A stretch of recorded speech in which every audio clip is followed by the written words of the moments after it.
एक गांव में प्यारे लाल नाम का एक व्यक्ति रहता था।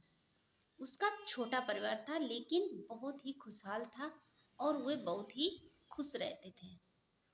अपने खेतों में करके अपनी गुजर बसर किया करते थे। वहीं उनका लड़का कुछ ढीठ था, लेकिन बेटी बहुत ही सरल स्वभाव की थी। कुछ दिनों के बाद बेटी की शादी हो गई और वह अपने ससुराल चली गई। कुछ ही दिन बीते थे, वह बेटी विधवा हो गई। अब उसका ना ही कोई बच्चा था और ना ही उसका कोई दूसरा सहारा था। ससुराल वालों ने भी उसे छोड़ दिया। वह वापस अपने पिता के घर आ गई और पिता के साथ ही अपनी माँ भाई के साथ वहीं रहने लगी। कुछ दिन तो अच्छे से चलता रहा, लेकिन काफी दिन अच्छे से नहीं बीता। कहा जाता है कि बेटियां हमेशा माँ बाप पे बोझ हो जाती हैं अगर मायके में रहें तो। अपने ससुराल में जैसे भी रहें खुश रहती हैं। उन्हीं बेटियों का अगर बाप के ऊपर जिम्मेदारी आ जाए तो माँ बाप तो ज्यादा कुछ नहीं करेंगे, लेकिन अगर जो उनके भाई बंधु हैं उनके लिए वह बोझ बन जाती हैं। ऐसा ही कुछ रीना के साथ में हुआ था। रीना दुखी तो थी ही, लेकिन वह बहुत कष्ट महसूस करने लगी। उसका भाई हमेशा उससे लड़ता रहता था और वह हमेशा कुछ ना कुछ बेचारी दुख में अपने दिन व्यतीत करने लगी। लेकिन उसकी माँ और पिता उसके हमेशा सपोर्ट में रहते थे। वो इतना काम करती थी, अपने माँ और पिताजी को कुछ भी करने नहीं देती। घर का भी काम करती, खेतों में भी काम करती और जो जानवर वगैरह थे उनका भी काम करती, खाना भी बनाती। फिर भी वह कभी नहीं थकती। पिता ने चाहा कि हम अपनी बेटी की दूसरी शादी कर दें, लेकिन उसके लिए रीना बिल्कुल तैयार नहीं हुई। गांव वाले भी कहने लगे कि बेटी शादी कर लो दूसरी, अभी तुम्हारी क्या उम्र है, ऐसे कैसे जीवन बीतेगा। उसके पिता वह भी बहुत समझाते, लेकिन वह बेटी शादी के लिए नहीं मानती। वह कहती मैं हर बात पिताजी आपकी मानूंगी, लेकिन मैं शादी नहीं करूंगी। यूं ही जब वह सारा काम करती और अच्छे से रहती, माँ बाप को कोई भी काम नहीं करने देती, लेकिन अपने भाई को किसी काम को करने से नहीं रोकती। कहती ये तो हम उम्र का है, जवान है, ये तो कुछ ना कुछ कर ही सकता है, अपना काम कर सकता है। इस बात से वह भाई अपनी बहन से बहुत चिढ़ जाता। वह कहती ये माँ बाप को तो कुछ भी नहीं छूने देती, लेकिन हमारे साथ हमेशा लड़ती रहती और हमसे काम करने को कहती है। यूं ही एक दिन उसका भाई अपने पिताजी से बिगड़ गया, कहने लगा कि मुझे अलग कर दो, मैं अलग रहूंगा और मैं इसके साथ में नहीं रहूंगा। यह दिन भर सभी लोग इसकी बड़ाई करते रहते हैं, इसकी प्रशंसा करते हैं और हमसे आप चिढ़ते रहते हैं। मुझे अलग कर दो, मैं अलग रहूंगी। जब यह करेगी पूरा काम और फिर माँ बाप की हाजुरी करेगी, माँ बाप की देख रेख करेगी, तब इसको पता चलेगा कि हाँ कि काम करना कितना मुश्किल है या अपने पिता माँ की जिम्मेदारी उठाना कितना मुश्किल है। तभी वह रीना आकर बोलती है पिताजी मेरी वजह से लड़ाई हो रही है, आप मुझे ही क्यों नहीं अलग कर देते, मैं अलग रहने लगूंगी और अपना गुजर बसर कर लूंगी।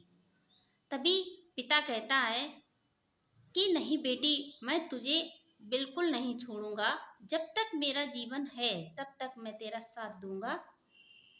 इसके बाद में तू अपना जीवन खुद ही पालेगी। लेकिन भाई को यह बात नहीं ठीक लगी। वो तो जिद ठान गया कि मुझे अलग ही रहना है।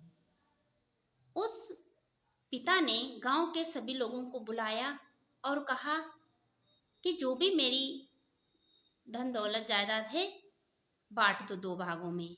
एक मैं अपने पास रख लूंगा, अपनी बेटी के साथ रहूंगा, और इसको अलग कर दूंगा, जो भी है दे दूंगा। बेटा को दे देते हैं जो भी देते हैं खेत में और घर में रहने के लिए, तो बेटा अलग रहने लगता है।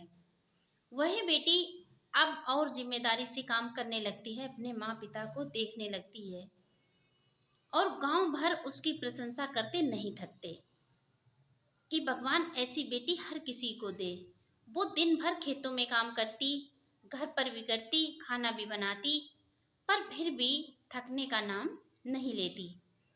हमेशा कुछ ना कुछ करती ही रहती थी। सभी लोग उसकी प्रशंसा भी कर रहे थे।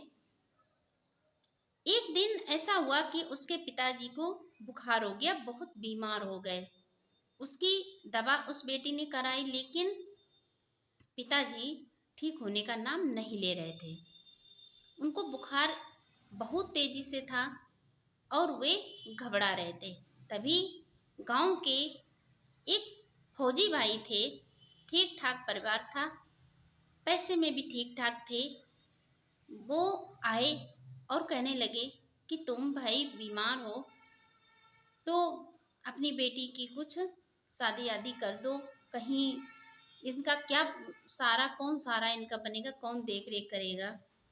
लेकिन फिर भी वह बेटी नहीं मानी, उसने शादी नहीं करनी चाहिए। पिता को बोलती कि हम आपको ठीक कराएंगे, हम आपके साथ रहेंगे।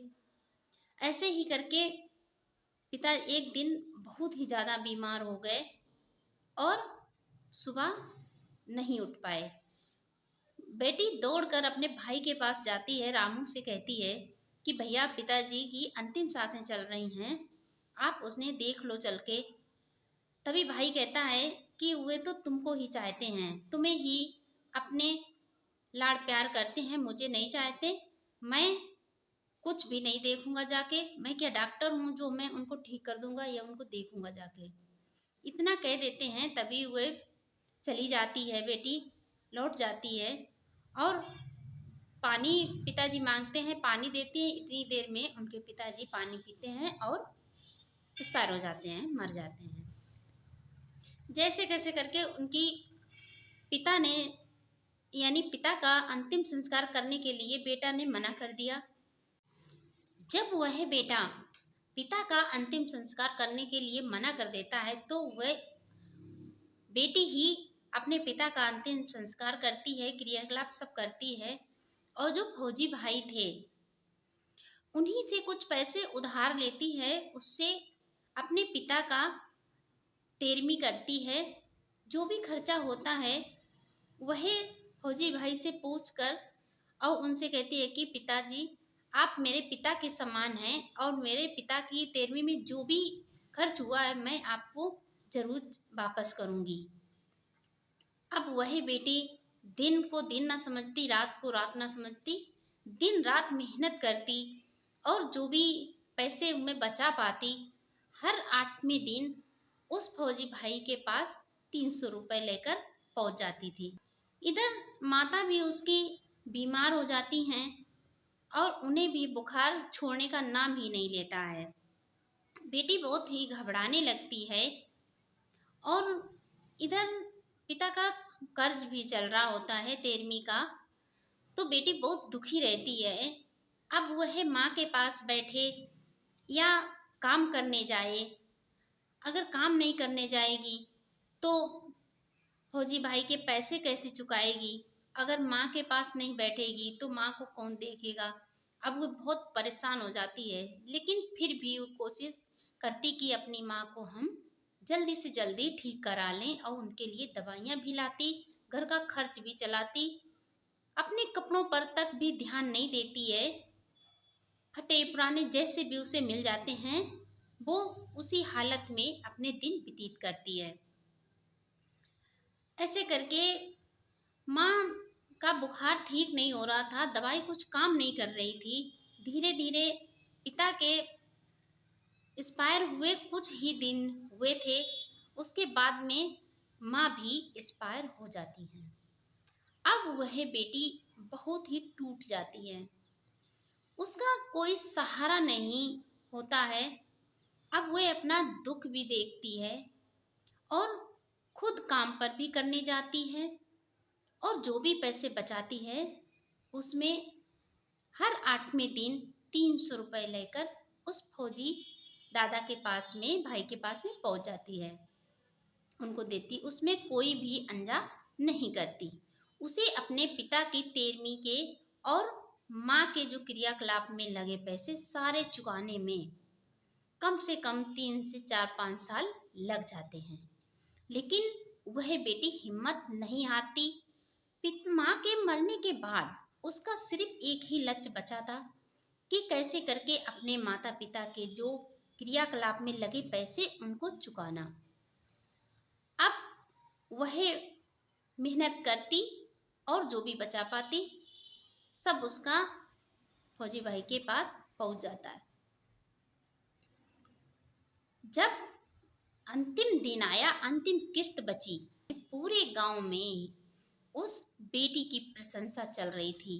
रीना की ही हर कोई उससे शादी करना चाहता था, उसके लिए घर में रिश्ते आने लगे, लेकिन वह बेटी मना कर देती थी। लेकिन जब वह आखिरी किस्त देने गई उस फौजी भाई को, तो उन्होंने वह किस्त ली और कहा, बेटी मेरे दिल में एक बात है, आप कहो तो मैं तुमसे कहें। वह बेटी कहती है कि दादाजी आप तो मेरे लिए मेरे पिता के समान हैं, और आप तो जानते हैं कि मैं किस हालत से गुजरी हूँ। मेरे माता पिता के मरने के बाद मेरा सहारा कोई नहीं था, आपने ही मुझे सहारा दिया, और आपकी ही बदौलत से मैं आपके पैसे चुका पाई हूँ।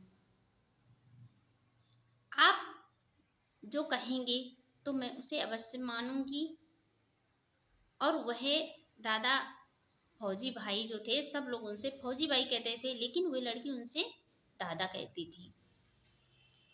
उन्होंने कहा कि बेटी मैं जात पात में तो बहुत भेदभाव करता हूँ, लेकिन तुम्हें देखकर ये सब मैं भुला देना चाहता हूँ। मेरा एक लड़का है, वो तुम्हारे ही गुणगान करता है, तुमने उसे देखा भी है, तुम उससे शादी कर लो और मेरे घर को पवित्र कर दो। अपने चरण मेरे घर में रख के मेरे घर को पवित्र कर दो। आप जैसी बेटी पाना बहुत ही मुश्किल काम है, पुण्य का काम है, और आप अगर मना करती हो तो मैं दोबारा तुम्हें मुंह दिखाने के काबिल नहीं रहूंगा। वह बेटी कुछ देर सोचती रहती है, लेकिन उन फौजी भाई को, दादा को मना नहीं कर पाती है, और वह उस घर की बहू बन जाती है, यानी उसके लड़के से शादी कर लेती है, और खुशी खुशी उसका जीवन बीतने लगता है। एक लड़की के लिए कितने कष्ट होते हैं, और फिर भी इस जमाने के लोग लड़का और लड़की में भेदभाव भी करते हैं। वही लड़की जब पैदा हुई थी तो उसके पिता ने भी उसके जन्मदिन पर कोई खर्च नहीं किया था। वहीं जब उसका भाई हुआ था तो उसमें बहुत सारा धन खर्च किया था, बहुत खुशहाली मनाई थी। यह सोचकर पूरे गांव कहते हैं कि देखिए, बेटी में जिसने इतना भेदभाव किया उसी बेटी ने उसे सहारा दिया। ऐसी बेटी को पाना कितनी सौभाग्य की बात है। हर कोई उस बेटी की प्रशंसा ही करता, जब भी उसे देखता है तब भी उसे प्रशंसा ही करते। इससे हमें यह सीख मिलती है कि हमें अपने बेटा और बेटी में कभी भेदभाव नहीं करना चाहिए। हमारे बुढ़ापे का सहारा कौन बनेगा, ये तो समय बताएगा, समय बताता भी है। हम जिसका सहारा लगाते हैं वो अक्सर मुझे छोड़ जाते हैं, और हम जिसे सहारा नहीं लगाते हैं वही आज के मेरे काम में आते हैं।